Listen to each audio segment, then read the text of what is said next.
Hello, my name is Donna Williams, and I'm going to talk a little bit about social opportunities for adults on the autism spectrum. Now, a lot of adults on the autism spectrum spend a lot of time in the head, and so may have a great enjoyment of their own world. They may be quite naturally solitary in a variety of ways. Solitary because they are unnerved by people knowing too much about them, or being too personal, or becoming too intimate or emotional with them.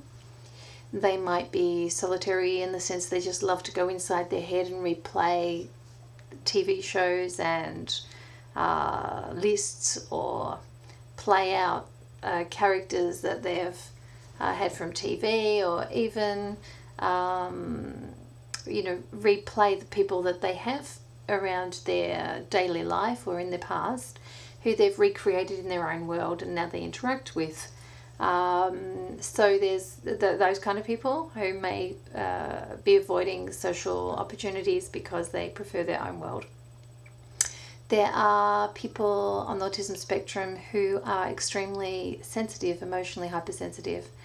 And when they get involved socially, they feel extremely socially awkward. And they find it quite excruciating when they feel that they have done something incorrect or awkward or strange, or that things haven't gone brilliantly, or that they might feel slightly rejected, or feel that they would, they failed, and they'll go and bash themselves up with that. And they really struggle with the emotional discomfort of that tussling, and it becomes easier progressively to just not go out. And then they're lonely, often, extremely depressed, feeling quite trapped with that extreme emotional hypersensitivity. So there's those types of people who will really struggle, perhaps, with social activities. There are people who will struggle with social activity because of a lack of communication. And this can be verbal communication. They may not have functional verbal communication. They may be selectively mute. They may have speech aphasia. They may have very poor articulation with oral dyspraxia. They may have echolalia. They may have had receptive language processing disorders, or have expressive aphasia. So they may burble all the time in language that isn't easily comprehensible to other people, but may have meaning to them. They may simply be walking around among others with internal chatter that's burbling out, or distracted by internal self-chatter.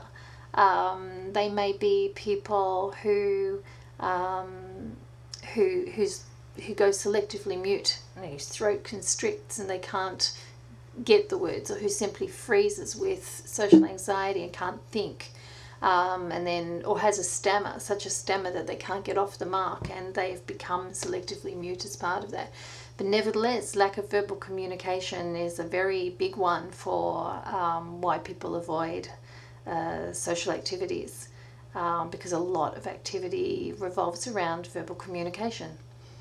There are people who have extreme sensory perceptual disorders who will avoid social activities because there's long strings of language that they can't process or keep up with, or because the lights are too bright and it makes everything quite fragmented. Or it might be they avoid it because they can't stand the smells of being surrounded by the smells of people, or they become quite phobic with the physical proximity, particularly if they see their world in bits. The closer things are, the more in bits they feel, and the more it feels it's impinging. They may find voices too loud, and so find it very difficult, especially as their brain holds on to all the chatter, unable to process it, but their head gets clogged with everybody's blah, and the sound appears to go up, so it makes everybody sound like they're all shouting, or that it can get quite like a cacophony as this noise sort of tumbles over itself when you have a sensory processing disorder. You can have people who avoid socializing because they have significant dietary disabilities and they just feel that nowhere can cater for them, or they feel limited and unlike other people because others can eat whatever they like. But if they have food allergies, food intolerances, and some people it's very extensive, like in my case, it's dairy-free, gluten-free, low salicylate, no sugar, no legumes, including soy and peanuts and whatever, and you end up really limited. But it's something that I have to do, to manage the health disorders. So some people don't have a choice. So there's a range of reasons. Some people will avoid socializing because they have personality disorders. So they want to socialize, but their personality stuff is outside of the range of a personality trait. It's so extreme that they continually end up in conflict or finding it challenging when interacting with other people.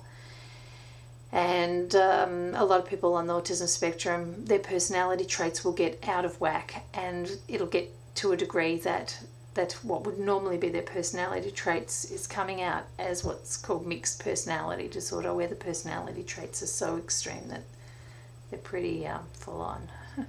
And they may have, people with autism may have identity challenges. So some people have been brought up in a situation of learned helplessness. So they have behavioural stuff where they expect everybody else to babysit them or make all their choices for them. Or there are other people who have been allowed to behave like a 2-year-old and who have already had problems with emotional regulation and impulse control. And I completely am aware of that. But there are some backgrounds that have insisted on and promoted that even if you have impulse control and emotional regulation problems, it is your job and you will progressively build that muscle and become better at it. You may not be brilliant, but you become better at it. And there's other backgrounds which have said anything for an easy life, and I'm going to pander to this because I can't handle they've won. I can't handle the histrionics. I can't handle the tantrum. Can't handle the meltdown. I'm going to let this person do impossible behaviour. So those people end up finding that other people can't tolerate in any ongoing way their identification with being 6 months old or 2 years old or 3 years old when they are an adult. So there are also people on the autism spectrum experiencing exposure anxiety, which causes them to have things like involuntary avoidance, diversion, retaliation responses. So these inside them may be quite a normal person, but other people initiating with them and they'll go into avoidance, and they'll keep initiating with them and they'll say and do a whole lot of things they don't mean to do. And people will keep initiating with them and they'll retaliate or use the no when they mean yes and the yes when they mean no, and then they feel utterly disorganized and feel unconnected to what's coming out.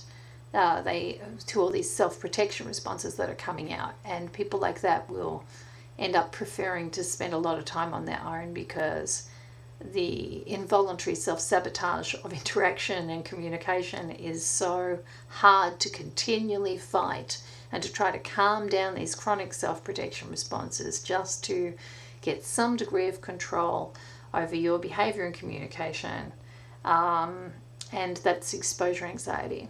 There'll be people who will avoid social opportunities because they are living with OCD or Tourette's, essentially compulsive disorders. People with Tourette's may have facial tics, that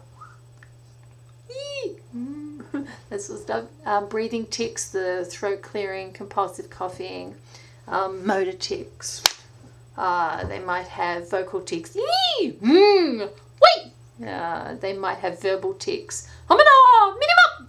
And they might find that other people don't understand these or judge these as some sign of them being unintelligent or insane or not caring or whatever. So a lot of people with Tourette's end up avoiding social opportunities. And a lot of people with autism also have commonly some type of Tourette's, not all, but a percentage. Some people with autism will have OCD, obsessive compulsive disorder. This is different to OCPD. OCPD is a person who is details-oriented, perfectionist, achievement-driven, maybe quite meticulous and pedantic and quite fixated on their topic, and that's quite different to OCD. With OCD, the person may feel constant compulsion to have to do counting or tap corners or do chants or straighten things up or have to wash, and they feel that if they don't do this, something really, really bad will happen. So as people with OCD are sitting there and trying to be involved socially, often the OCD part of them is just dominating and hassling, and that's very distracting. And so also it leads to other people telling them, listen, just control yourself, control yourself, control yourself. And of course, if they could control that, then they wouldn't have OCD. So, and certainly they can still have OCD, but they can have got it into a controllable state. And not everybody has. And until you have, it can be difficult to socialize. The other thing that happens with OCD is people can have compulsive thoughts, and these can be really, really troubling. So they might be out socializing and they'll have a compulsive thought that everybody thinks they're a murderer, or they're afraid that they have murdered somebody, or they might have murdered somebody, or everyone thinks that they are homosexual, or they're really, really certain that that everybody knows that they're a really bad person. It's like it's not reality, but in their head, the constant thought that everybody else will think this, everybody else will believe that, it just distracts them from the social involvement and stops them being able to be just tuned in to where they are and what's going on. And so people with compulsive thoughts like that often self-isolate. So there's also, I guess, people can have other mental health issues. Schizophrenia, for example, has some overlap with being on the autism spectrum. There'll be a small percentage, I think it's about 20% of adults on the autism spectrum will experience a psychotic breakdown. There's bipolar, people dealing with depression, people dealing with mania, people dealing with extreme emotional dysregulation. There are people dealing with dissociative disorders, people who tend to continually shift and struggle to maintain one identity through a social activity. So, for example, if that person in early childhood grew up with a range of completely different carers who had no relationship to each other, they may have developed very different identities that then developed separately.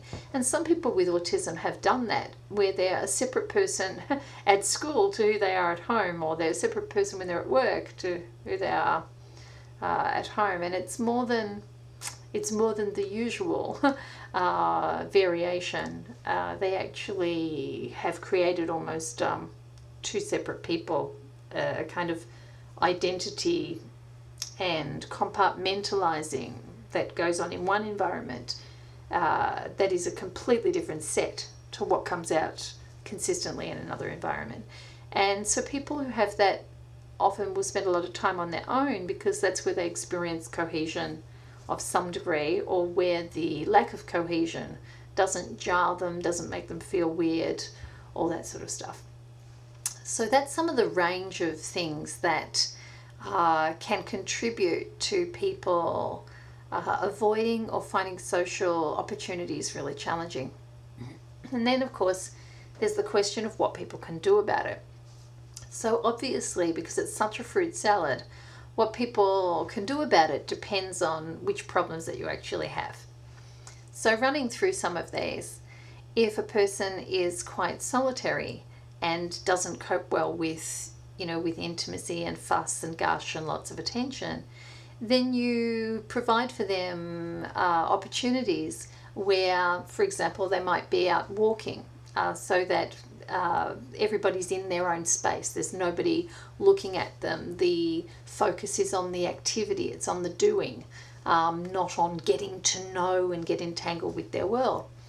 And that sort of thing also works with exposure anxiety. So people who have constant involuntary avoidance, diversion, retaliation responses when they feel watched, people waiting, people wanting, and it triggers them into self-protection states, take them into a social opportunity that takes all the heat off and puts none of that focus on them and provides an ability to be in company in parallel with others. And often they can manage those avoidance, diversion, retaliation responses. So that's pretty good. People who are extremely emotionally hypersensitive, again, the more the opportunity, the social opportunity doesn't involve a lot of disclosure or expression, where it doesn't involve a lot of getting entangled with other people, then those people have a much better chance of going home and feeling that they had a social success. So that might be, everyone's gone up to the snow, or it could be, you've all gone off and watched clothes dryers, the laundry, clothes dryers spinning at the laundry. Some people find relaxing. I find relaxing. It might be that you've gone plane spotting at the airport. I don't know if you're allowed to do that these days with all the security dramas that the world has. But it might be a walking group. It might be something like a movie club where you are going to watch a screen and you happen to be in a joint activity, but there's not this face-to-face kind of thing, or not much of it. If you have somebody who spends a lot of time off in their head replaying their world or interacting with characters inside their head, you can still involve these people in social activities, but when they've gone off into their head, you may need to re-engage them, but certainly respect that world of theirs, that they have their own world, and there's the external world. So don't try and take it away. Just hopefully the external world becomes interesting enough that they tune in, even if that's intermittently. And so it's okay to have social activities that involve surrealism, that involve silliness, that involve role plays, that involve bringing games along, or doing puppeting, or making the salt and pepper shakers talk to each other. It doesn't matter, but being something that's easy to track and engage in, that is interesting and as compelling as the inside of their own head and the replays.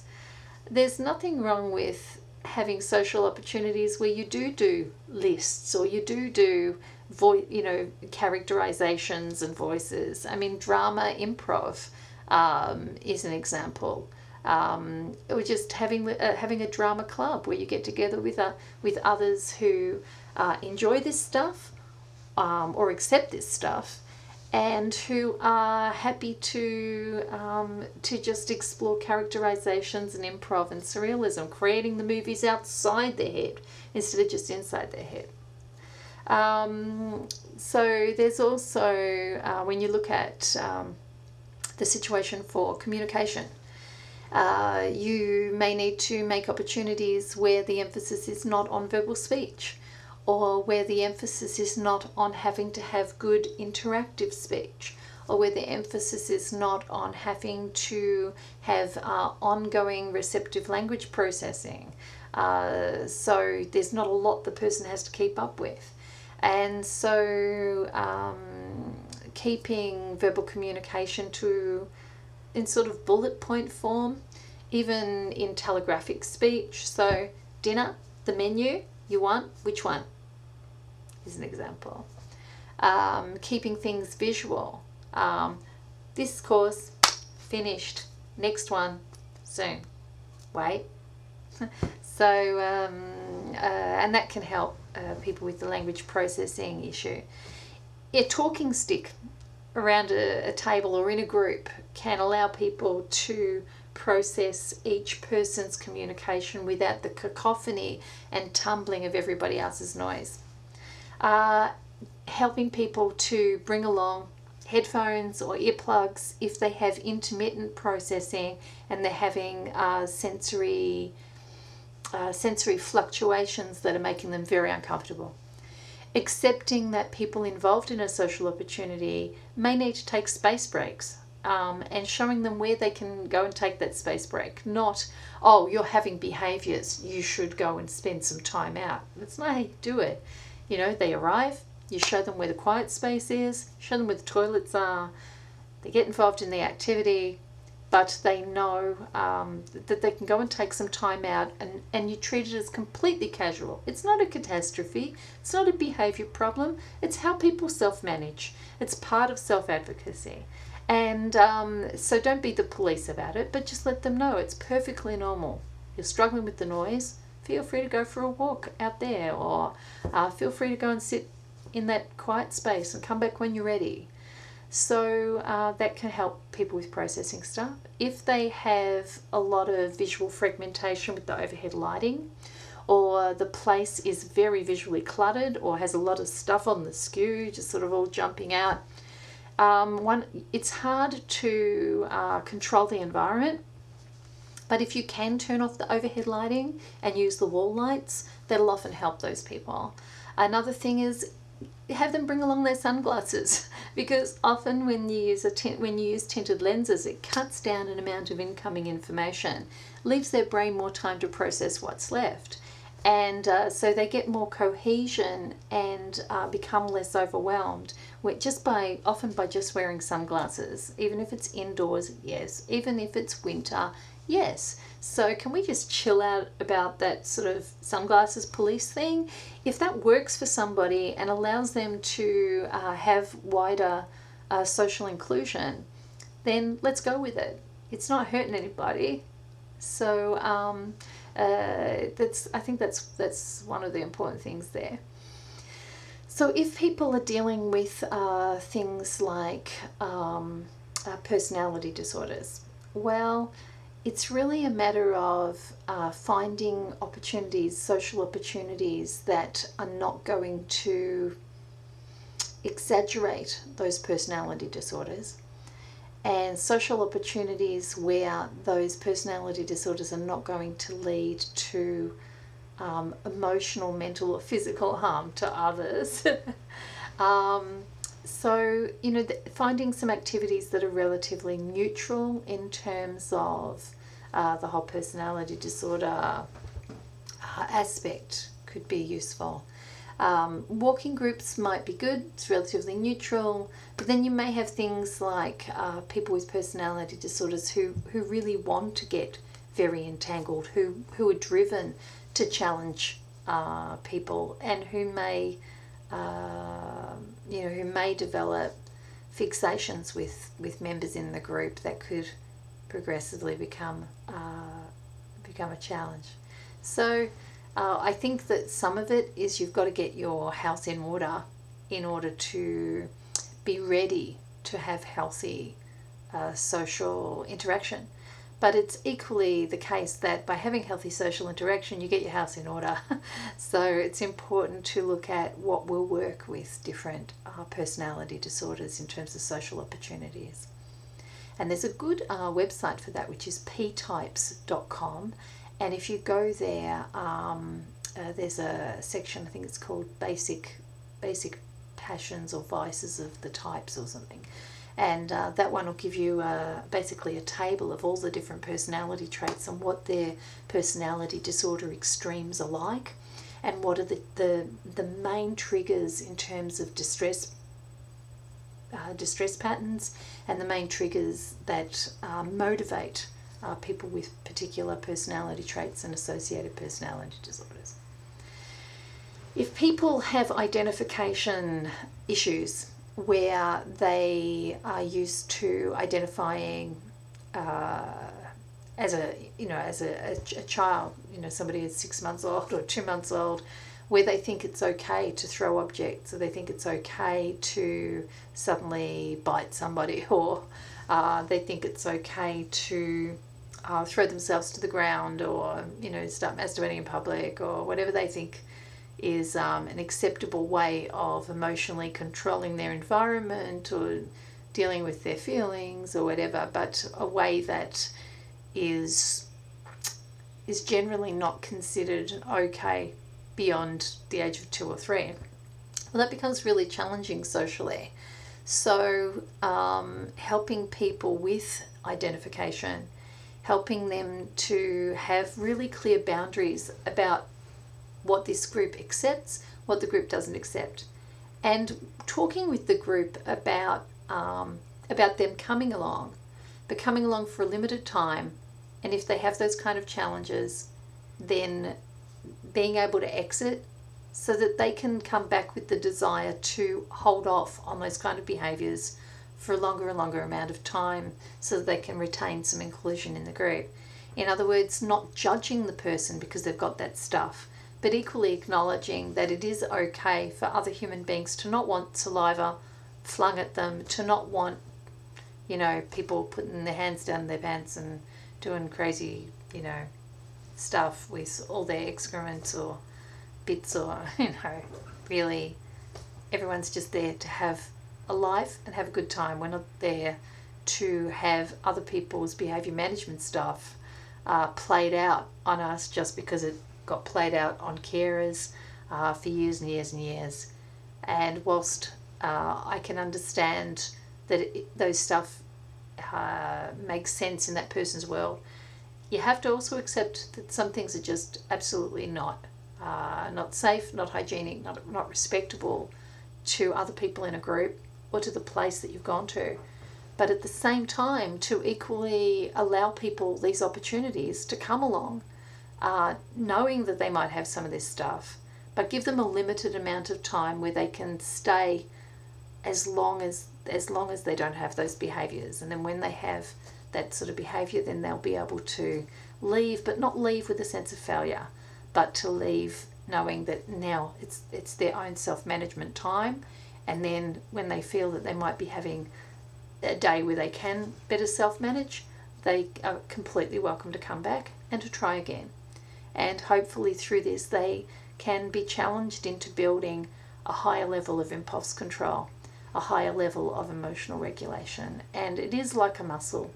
If you don't practice impulse control, you'll never get impulse control. If you don't practice emotional regulation, you will never build emotional regulation. It doesn't mean that these people have this problem because they didn't try, but some environments have supported trying with much more consistency and clearer boundaries than other environments have done so. And that means that the person doesn't necessarily completely get rid of these behaviours, but they do learn to be able to handle the impulses and to exit when they feel that they can't control them. So I think what I really want to just say is that we need to acknowledge that those people need opportunities too, and that the opportunities themselves are therapeutic. And so you can't always wait for the behaviours to be gone before offering the opportunities. You have to find ways to make the opportunities accessible and at the same time not compromise it for the whole group. When it comes to things like tics or OCD and involvement with a group, it's really about advocacy. And if you have tics and those tics are highly disruptive, that's okay as long as everybody knows what they are, what they can expect, and the people who don't want to sit near the noise or the movements or feel unnerved, or some people have tics that involve tapping the other person, and they can really unnerve some other people, especially if those people have autism and are not used to being touched, and can find it, just really jangles them, and then they might leave the group. And that's okay. It doesn't mean you exclude the person with Tourette's. What it means is that you find where that person's going to be in the group. So who is going to be physically around them, who can handle noises, who can handle sudden movements,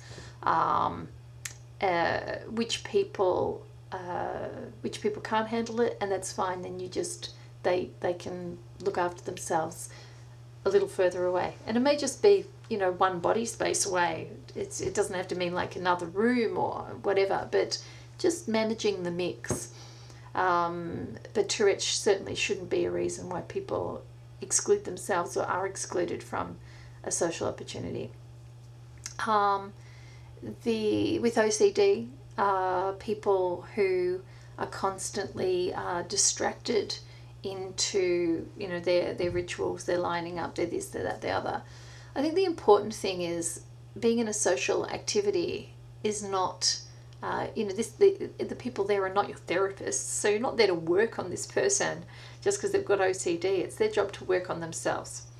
And again, if it's really full on and they have not developed any degree of impulse control, and if that lack of impulse control is really impacting on the other people in the group, then they can be included for a short amount of time until they get to a point where they're struggling with their self-management, and then they are able to go knowing that they're going without a feeling of failure, and that they have every ability to respectfully come back and have a go to keep challenging how long they can stay in an activity whilst managing some reasonable level of impulse control. OCD particularly becomes a problem where the person has co-opted the carer into the OCD, where they are controlling the other person and making them say things, making them do things, making them be part of the ritual. I distinguish dependent personality disorder from OCD. So we're really talking about people who have both, who have then co-opted the carer as a means of controlling them and limiting their ability to socially branch out. And the OCD becomes rewarding because it allows them to control the carer and make the carer only involved with them, only fixated on their needs. And so by doing that, they eradicate the fear of abandonment, the fear that the carer will go and get a life of their own. So I don't see any situation where I can accept that, because I see it as essentially an abusive pattern related to their control of the carer. It's equally socially not my job or situation to be that person's therapist, whether it's the carer's therapist or the person with autism who's got that issue. But equally explaining to the person, the carer, what is going on, and that they are implicated in the person's condition, and that it's their job to progressively work on the boundaries and to use the strategies that will help them to undo their complete entanglement in the other person's OCD. And that way, when these people come along again to an opportunity, and in fact, just if they have that level of entanglement, such problematic entanglement with the carer, have them come to the opportunity without that carer, so that yes, they'll still have their OCD stuff, and they may try it on with other people and try to get the other people entangled with their OCD stuff, but it's not. Other people are not used to it, so they're not going to buy it. Sometimes people who have that really big drama with a carer, the carer thinks, oh, they'll never cope, and actually sometimes they cope better when the carer's not there. Separation anxiety disorder is another one, where you have people who are certain, they're absolutely terrified of going to an activity without the carer, and yet they, when the carer exits, sometimes they'll fixate on got to get the carer back, but sometimes they'll just get on with it. It's actually looks a lot more full on when the carer is there or is watching and waiting and seeing if they're going to be okay as they leave, and then you get behaviour. So In terms of social opportunities, you can also, what's important to know is that advocate to join existing groups and clubs. It's really important that society and the community get to know what autistic people are like, what people with all manner of developmental and associated challenges are like.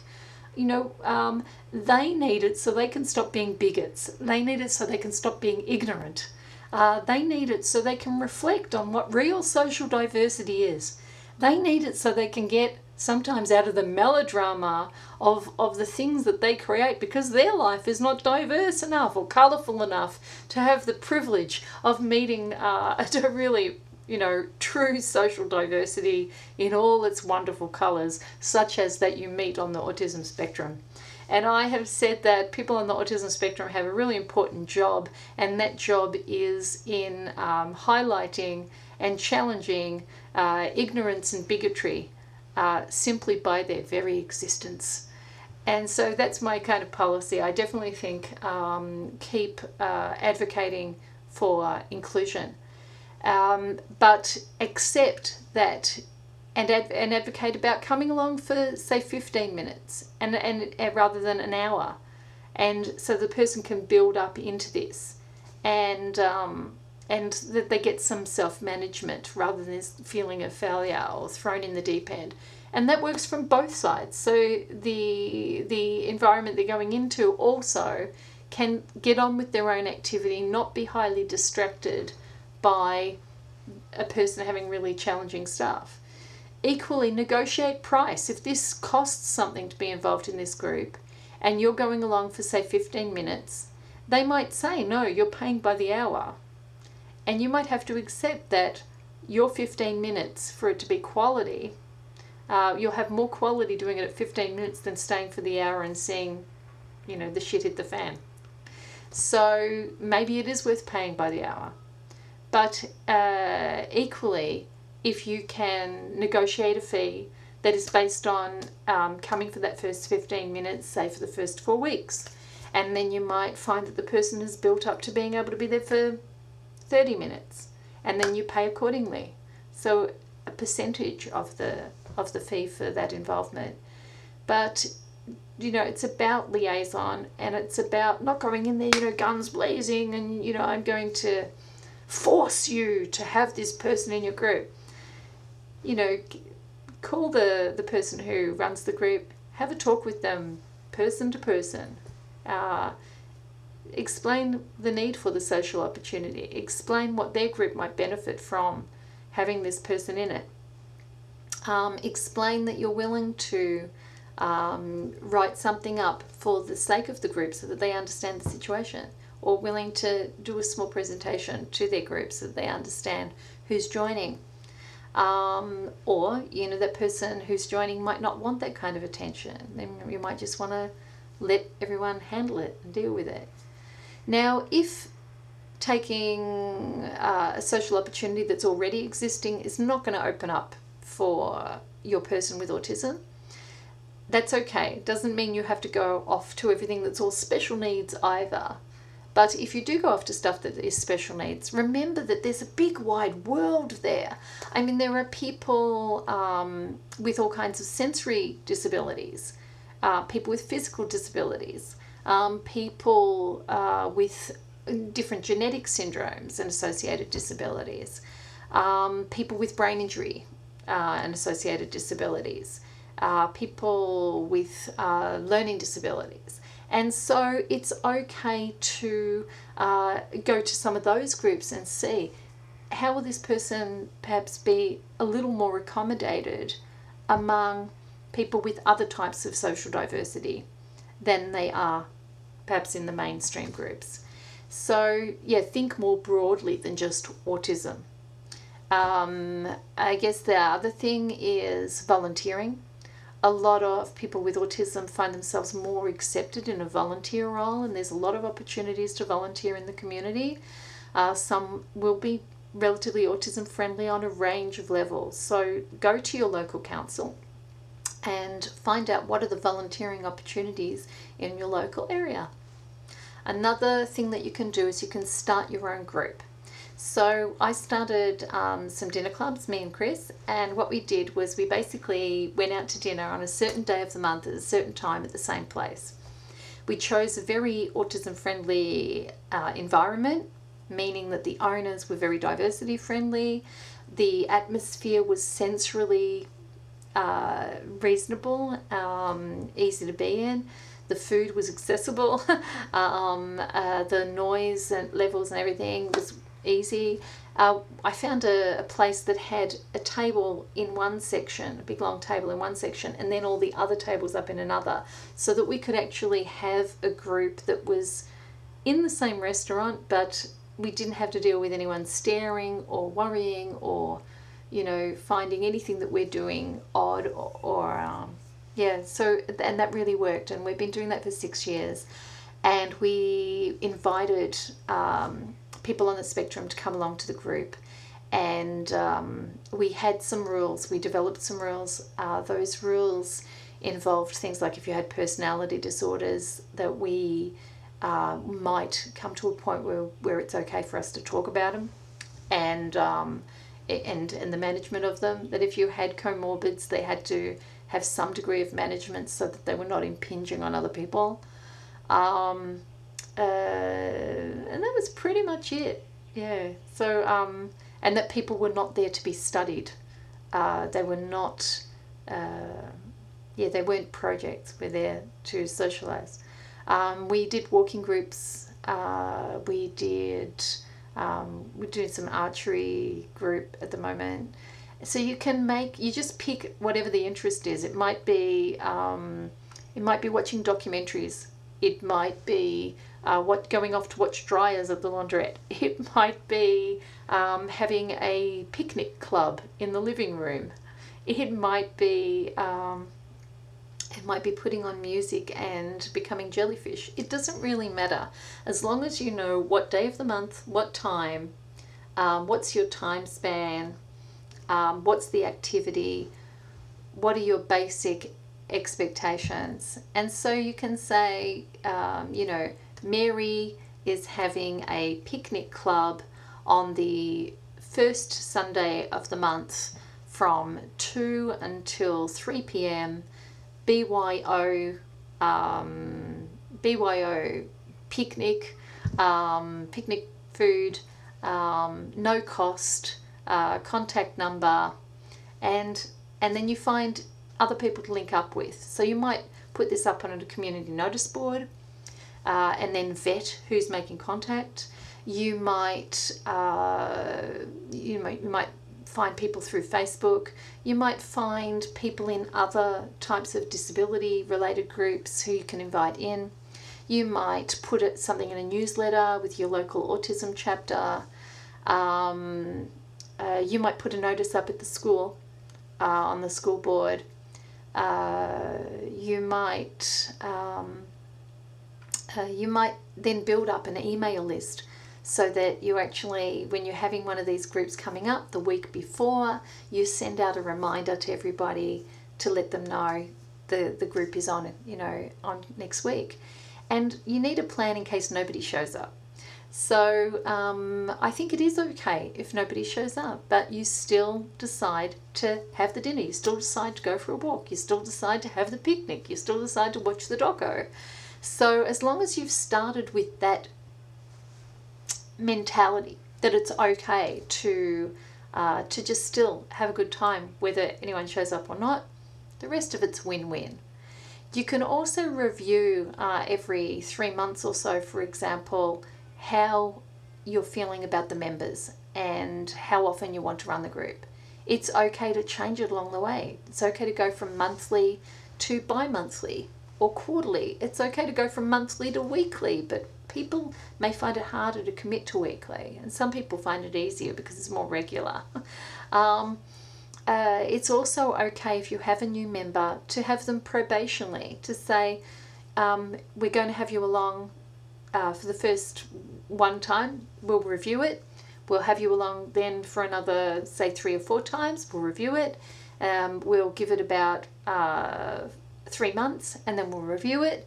And hopefully by then everything's settled in, and the involvement of that member is not a problem. And sometimes you might say, well, we're happy to have you along, but you're having some real struggles with self-management, so we'll have you along for the first 15 minutes so that you have that opportunity to build up better and better self-management because you want to stay longer. So I think that those kind of things are really acceptable and okay. I think the other thing that's useful is when we made our clubs, we didn't just include people with autism. We made them autism friendly. And that meant that if you felt that you were not on the autism spectrum, but you identified, then provided you were going to play havoc with the group, and some people who are doing that trip, they might just be tourists interested in, interested for not necessarily the right reasons. We have had people along who've had related issues. For example, if they had brain injury or they had other developmental disabilities that fitted. If it's an autism-friendly group, then you have allowed the close friends or support or a family member to come along with the person on the autism spectrum. And some people, even who are just extremely shy, will come along with somebody, and then that person may decide to stay, or they may fade out of the activity and just leave the person with autism who's now settled in, and that's perfectly normal. I like the idea of autism friendly. You can also say that it's a group particularly for people with Asperger's, for example, or that you're happy for it to be a group that is right across the autism spectrum. Or you might say right across the autism spectrum, but we expect some degree of self-management. Or you might say right across the autism spectrum, but this activity requires some verbal or typed communication. And there's no reason why every group requires verbal or typed communication, but some activities may. So I hope that's given you some idea of some of the social things that you can do. Skype provides a lot of opportunities now, which is free, and just go to skype.com, and it allows people to make to do video interaction with people, pretty much like what you're watching, except you have a Skype address that you swap with each other. So it's a bit like emailing, except you're doing video chat stuff with them. And what's good about Skype as well, and there's a whole lot of newer technologies like Uvu, for example, where you can meet with several people through Skype. Well, I have Skype tea parties. I have Skype dinners. I have brought a Skype pal out to join in a barbecue. And what's good is it connects people who are in remote areas. And that's really important in giving them that social inclusion and those social opportunities. And if they have a lot of self-management problems, the great thing is they can't throw a plate at you from their screen. You're just not going to hit you. So, and if they've got tapping tics or various things that are going to be invasive, it's not going to bother you because you're on the other side of the screen. So there are social opportunities for all human beings on the autism spectrum, be those through something like Skype, or be those in real life, be those going off to a dinner club, or be those watching a dryer at a laundry club. It doesn't matter, but the important thing is do get out and do get involved and do explore self-advocacy out in the community. Get creative and enjoy. Hope that's useful. So for more info, feel free to visit donnawilliams.net.